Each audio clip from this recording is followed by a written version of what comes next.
निफ्राय दिनैनि बे वाइल्ड लाइफ क्राइम एवारनेस प्रग्रामखौ लानाय जादों। जों बेवहाय दिनै जोङो बेखौनो जोंनि ओनसोलनि रायजो राजाफोरखौ लानानै जों बेखौनो मोनसे मिथिहोनो नागिरदों दि जोंनि क'क्राझार डिस्ट्रिक्ट बनसुनि जानानै जोङो बेबायदिनो गोबां थांनाय बारावहाय बेबायदिनो गल्डेन लेंगुरखौ जों खावनाय नुदों।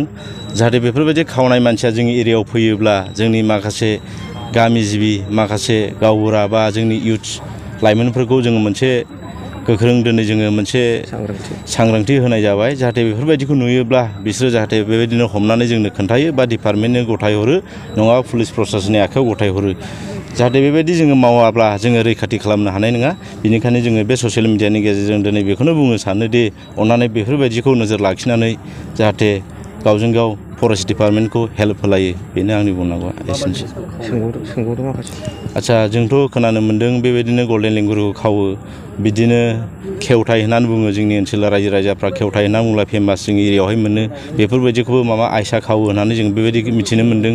जाहाथे बेफोरबायदिखौ जाहाथे बेबायदि फालांगिफोरजों लोब्बा जाया, बेखौनो जोङो बे रायजो राजाफोरनिसिम जोङो गुरैयै जों खावलायहरनानै दोननाय थाबाय।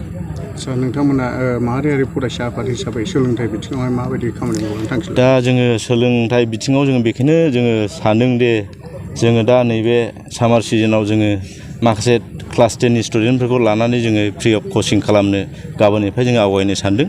जाहाथे गावबा गावनि गथ'फोरखौ मोजां मोजां स्कुलाव दोननानै बा मोजां मोजां बेबायदिनो जायगाफ्राव दोननानै बे दैज्लांनि बोथोराव अखा बांखा सियै स्कुलफ्राव दोननानै होयोब्ला जोङो बे जायगायाव थांनानै एवारनेस प्रग्रामखौ लानानै बा बिसोरखौ जों क्लास कचिं लानानै बिसोरनि एग्जामखौ जों मोजां जाफुंहोनो हायो। बेखौनो जों सानदों आरोखि।